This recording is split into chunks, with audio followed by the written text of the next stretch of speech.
अब इसको क्या करेंगे भाई? करेंगे इस प्रकार से, जो अभिभावक पहले समझने की आवश्यकता है।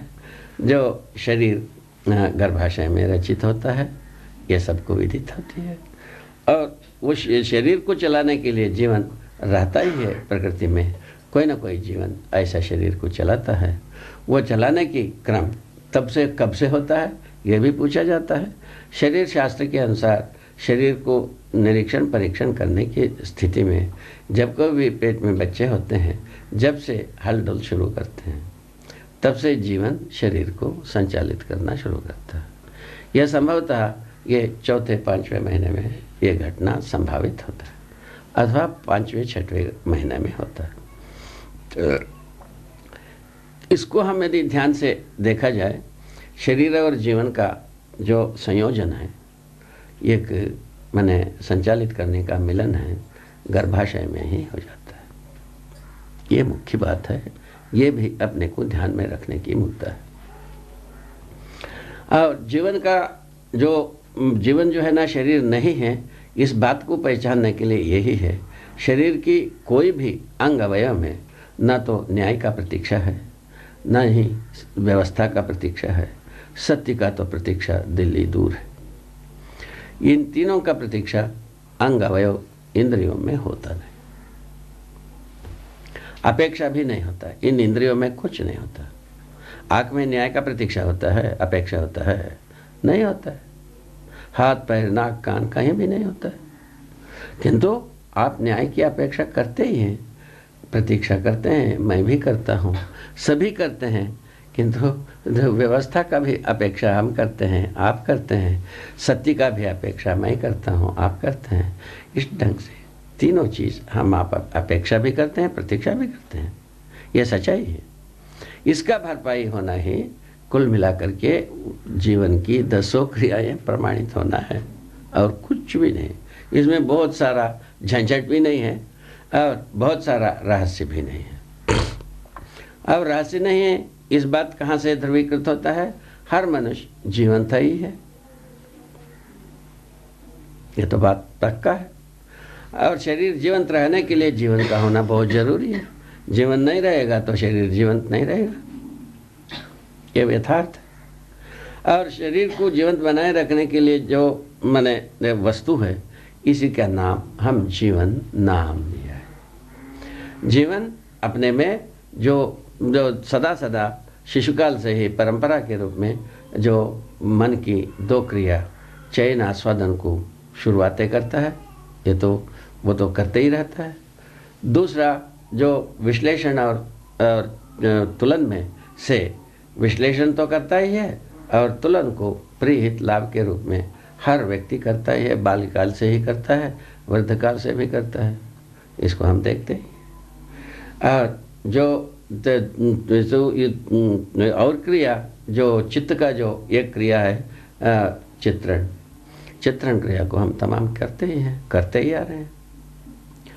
यही चित्रण क्रिया चलते मनुष्य अपना सामान्य आकांक्षा महत्वाकांक्षा संबंधी सारे वस्तुओं को चित्रित कर लिया, और उसको प्राप्त भी कर लिया। प्राप्त भी करने के बावजूद भी हम कहीं भी कोई व्यवस्था तक पहुंचना बनाना है। इन्हीं उपलब्धियों को हम सोचते रहे ये मानव का उपलब्धि है, या मानवीयता की उपलब्धि है, मानव का श्रेष्ठता का उपलब्धि है, मानव का अधिकार का उपलब्धि है, संघर्ष का उपलब्धि है, युद्ध का उपलब्धि है, शोषण का उपलब्धि है। कुछ भी गणित लगाते रहते हैं आए दिन। ये सब तो पेपर पत्रिका पुस्तक, इसमें तो सब हर दिन कहते भी रहते हैं। इन सब को हम भी सुनते हैं, आप भी सुने हैं, आप भी पढ़े होंगे, हम तो पढ़े नहीं हैं।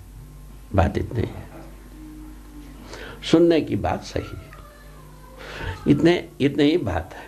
तो इन बातों को देख कर के हंसी भी आती है, कभी अफसोस भी होती है।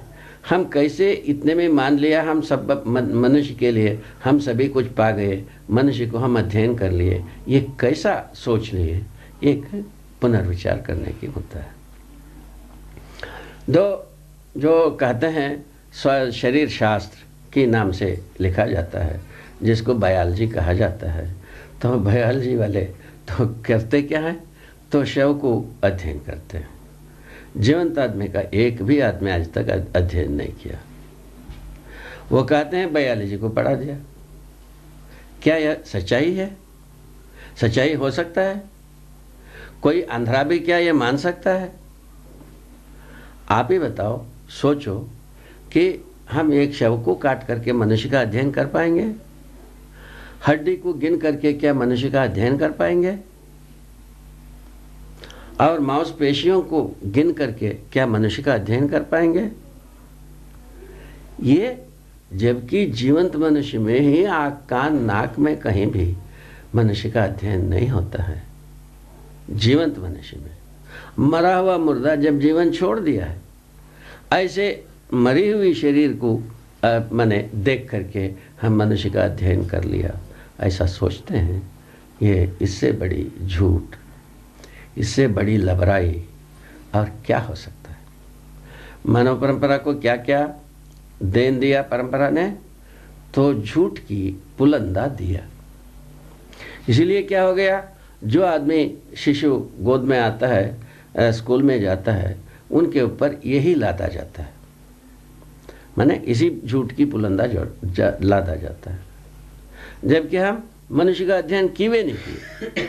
हम डिंग हाँकते हैं मनुष्य का अध्ययन कर लिया, अस्तित्व का अध्ययन किए नहीं किए, हम डिंग हाँकते हैं इसके ऊपर हम शासन करेंगे। अब क्या करेंगे? अब क्या किया जाए? तो इस ढंग से मानव परंपरा दब चुकी है, बहुत बड़ी भारी बोझों से दब चुकी है। और ये इसका दो ही विकल्प है, नहीं तो इससे छुटा जाए, नहीं तो सब मर जाए, दो में एक हो जाए। मानव इस धरती पर रहे ना करे, रहेगा तो सबूर से रहे। यही आज की आवश्यकता है, यही स्थिति बनी हुई है। तो सब मरने की बात जहाँ तक है, नियति स्वयं माने संतुलित करता है। इस बात को भी हमको पढ़ाया गया है, मानव जाति को पढ़ाते हैं। मानव जब जितना अति कर सकता है वो सब करने की बात, तो प्रकृति में ही ये व्यवस्था है। प्रकृति ऐसा परिस्थिति में डालेगी, मानव इस धरती पर रहवे नहीं करेगा।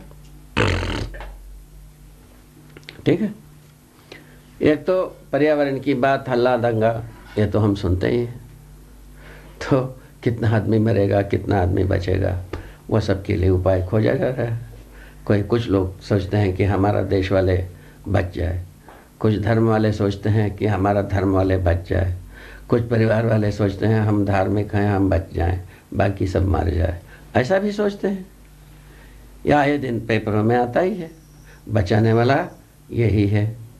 किसी एक का नाम लेते हैं, उसमें कोई ना कोई मजहब समाई रहती है, बाकी सबकी अंतकाल होने ही वाला है, ये भी कहते हैं। ये सब कह करके कहाँ जाना चाहते हैं? क्या होगा इसका? हसरत क्या होगा? तो ये सोचने की मुद्दा है। इस मुद्दे पर हमारा सोचना ये है, हम वाकई में धर्म, राज्य, शिक्षा के मुद्दे में भटक चुके हैं अच्छी तरह से। धर्म गद्दी में धर्म का कोई सार्वभौमता नहीं है। जितने भी इस धरती के छाती के पीपल बने हैं, कोई भी धर्म गद्दी में सार्वभौम धर्म का कोई ट्रेस नहीं है, कोई आकार नहीं है, कोई प्रकार नहीं है, कोई शिक्षा नहीं है, कोई प्रमाण नहीं है। अब क्या सोचना है? अब कहाँ से लाएं? कहाँ से धर्म को लाएं? राजगद्दी में राज्य का कोई अवधारणा नहीं। हम राज्य को, राष्ट्र को बचाने के लिए हमको काम करना है। क्या करेंगे? आखिर में मिला संघर्ष। संघर्ष के लिए क्या मिला? संघर्ष का कुल मसाला क्या चीज़ है? द्रोह, विद्रोह, शोषण और युद्ध, 4 मसाला मिलकर के क्या चीज़ है? संघर्ष। ये चारों मसाला मनुष्य बनाता है कि प्रकृति बनाता है? पूछा गया, देखा गया, इसको अध्ययन किए मैं, जिससे पता चला ये मानव ही ये मसाला बनाता है, भ्रमवश बनाता है।